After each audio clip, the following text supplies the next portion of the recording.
이제 소 키우는 것도 사실 과학적으로 접근해야 됩니다. 과학이 엄청나게 발달됨에 따라 사실 지금 과학적으로 접근했을 때 우리는 생산성을 엄청나게 높일 수 있고 물론 경제적인 이익도 추구할 수 있습니다. 가행적으로 우리가 마당 끝에 한두 마리 놓고 키울 때와 지금은 엄청나게 달라졌습니다. 지금 송아지 한 마리를 사서 비육을 해서 출하했을 때 1200만원, 1300만원 받는 사람부터 800만원대 밖에 받지 못하는 분도 계십니다. 결국 미소값의 사료값은 거의 크게 차이 나지 않게 들어갑니다. 차이 나봐야 50만원 이상 차이 잘 안 납니다. 근데 수치 가격은 3,400만원 차이가 나게 되는 게 우리가 어떻게 하느냐, 어떤 시기에 어떻게 하느냐, 우리가 과학적으로 나온 결과를 놓고 그걸 우리가 사양관리에 접목했을 때 그만한 수익을 얻을 수 있습니다. 소가 다른 동물과 가장 큰 차이점은 사실은 반추위라는 겁니다. 우리가 반추위를 이해를 하지 못하면 결국은 소를 잘 키울 수가 없습니다.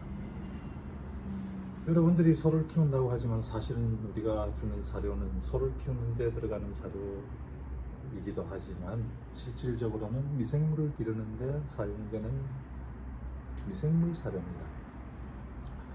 미생물이 잘 자라야만 그 미생물이 내놓는 부산물을 소가 이용하게 되는데 우리는 간행적으로 마당 끝에서 한두 마리 키울 때부터 그냥 볏짚과 남는 쌀겨 이런 것들을 갖고 부업적으로 키웠습니다. 이제는 하나의 산업으로서 가기 위해서는 좀 더 과학적인 접근을 해야 되지 않냐는 생각에서 제가 밴드 이름이나 이런 것들을 사실 과학이 된 한우, 과학이 된 송아지, 제가 물론 책도 할 때 과학이 된 송아지라고 만든 이유도 결국은 그런 과학적으로 우리가 접근을 하자.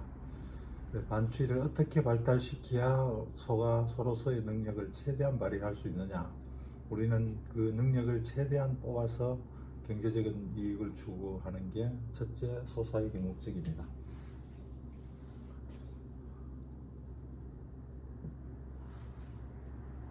송아지가 태어났을 때는 장의 작용을 보면 사실 단위동물하고 거의 같습니다. 단 차이 나는 게 4위가 1위가 있고 2위가 있고 3위가 있지만은 아직 미생물이 접종되지 않고 발달이 안 됐기 때문에 역할이 거의 없습니다. 결국은 먹이에 따라서 그 효소 활력이 만들어지는데 우리는 송아지 때는 단위동물하고 거의 비슷한 작용을 하고 있습니다. 반추 용적하고 유두돌기는 사실 발달되어 있지 않기 때문에 서서히 발달시켜야 됩니다. 이 발달시키는 것은 결국 우리가 사양관리를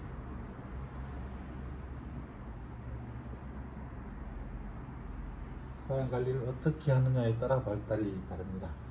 그 이유는 결국 우리가 소를 가둬놓고 주인에 따라서 먹이 주는 시간과 양과 종류와 질이 다 달라집니다. 거기에 따라서 소의 성장은 집집마다 다 다르고 그 결과도 다 달라집니다.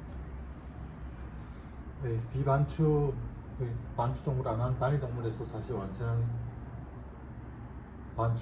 반추위가 작동하는 데까지 걸리는 기간은 먹이 의존적인데, 먹이 의존적이라는 건 결국 주인 의존적입니다. 어떤 주인을 만나느냐에 따라서 위기능이 달라지기 때문에 그렇습니다.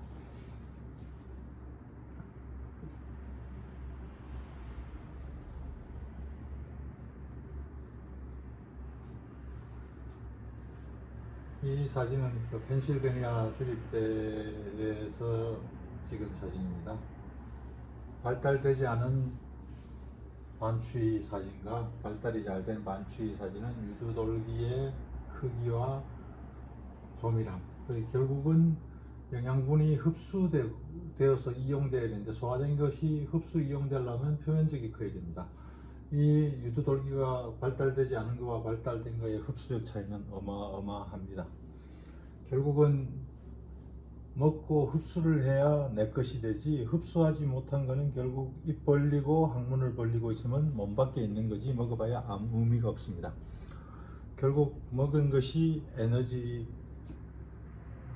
가든 단백질로 축적이 되든 어떻게든 이용이 되어야 됩니다. 우리는 똥을 생산하기 위해서 사료를 먹이는 게 아닙니다. 메탄가스를 생산하기 위해서, 이산화탄소를 생산하기 위해서 소에게 사료를 급여하는 것도 아닙니다.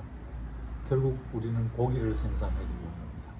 고기를 만드는데 이용되도록 하려면 결국은 흡수가 되어야 됩니다. 그렇지 않고 소가 환경론자들이 얘기하는 대로 실질적으로 전 세계 지구상에 만들어지는 메탄가스의 23%가 소가 내놓는 거라고, 환경론자들은 소만 없애도 오존 파괴의 시간을 상당히 지연시킬 수 있다고 생각합니다. 그런 얘기를 공공연하게 하고 있습니다. 그리고 기아에 허덕이는 나라의 주민들을 먹여 살리는데 상당히 도움이 된다고 하는 이유가, 소는 7kg를 먹고 사료 7kg를 먹고 결국 고기 1kg를 생산하고,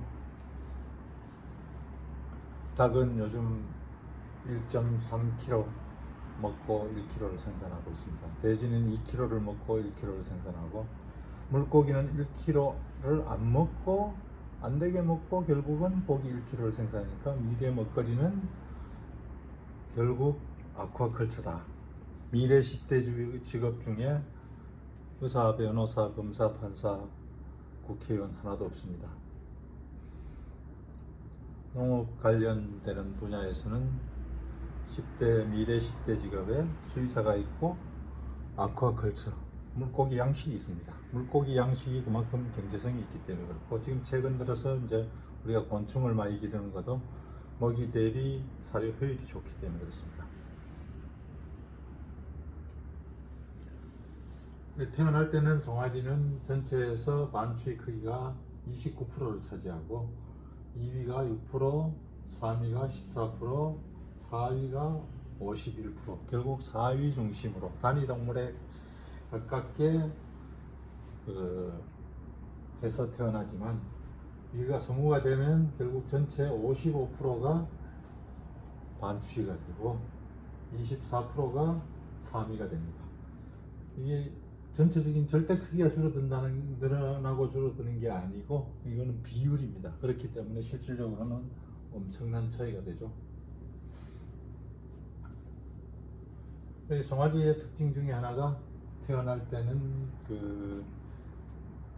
어미젖을 빨게 되면 제4위로 가게 되어 있습니다. 1위로 가지 않고, 그렇게 가기 위해서는 이 목이 아치가 되는 게 이게 상당히 중요합니다. 목이 아치가 되면 2위구가 만들어지게 되니까 우유가 바로 3위를 거쳐서 4위로 가게 되어 있습니다.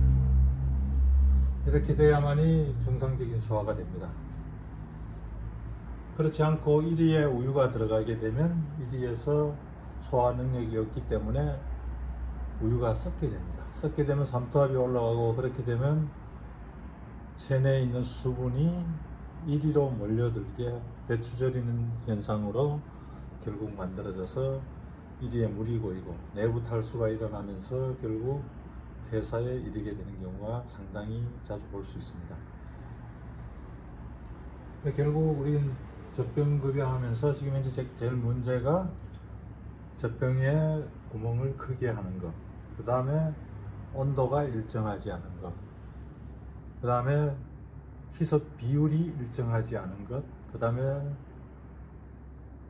젖을 먹이는 사람이 일정하지 않은 게 이제 사실 문제가 되고요. 온도가 일정하지 않게 되면 우리가 온도가 차면 결국 백리가 일어납니다. 그런 먹이는 거에 따라 다 달라지고, 젖병의 구멍을 크게 뚫으면 사실 송아지는 2리터 분유를 다 먹었지만은 혈당이 올라가는 하는데 시간이 걸립니다. 그렇게 되기 때문에 결국 혈당이 안 올라가니까 송아지는 배고픈 상태. 배는 물리적으로는 배가 부르지만은 혈중의 포도당 농도가 안 올라갔기 때문에 결국 배가 고프다고 느끼면서 똥을 집어먹거나 다른 송아지의 성기를 빨거나 보라를 빨거나 이런 것들이 결국 그 혈중 포도당 농도가 안 올라갔기 때문에 일어나는 현상들입니다. 그래서 가능한 한 젖병의 구멍은 적게 뚫는 걸 권장을 하고, 자연 상태에서 송아지는 어미젖을 하루에 15번 정도 빱니다. 근데 우리는 그렇게 하면 인력이 너무 많이 들고 그게 곧 비용이고 사람이 힘드니까, 나도 살아야 되다 보니까 주로 2번에서 3번, 4번, 많이 먹이는 집이 5번 정도입니다. 그때 시간이 좀 걸리고 불편하더라도 구멍을 적게 뚫고 조금이라도 자주 주는 게 송아지를 건강하게 잘 키울 수 있는 비결입니다. 결국 우리가 이 목이 아치되도록 하는 게 제일 중요하다.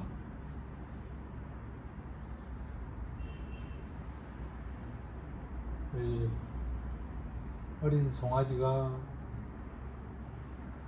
우유만, 엄마 젖만 주로 먹을 때는 주로 이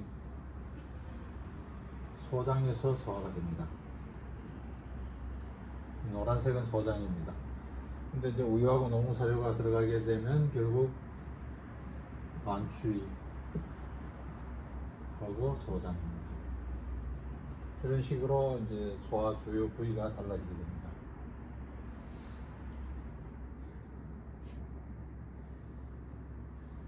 신생 송아지는 어미젖만 먹고 있기 때문에 이제 사실 젖은 액체 상태입니다.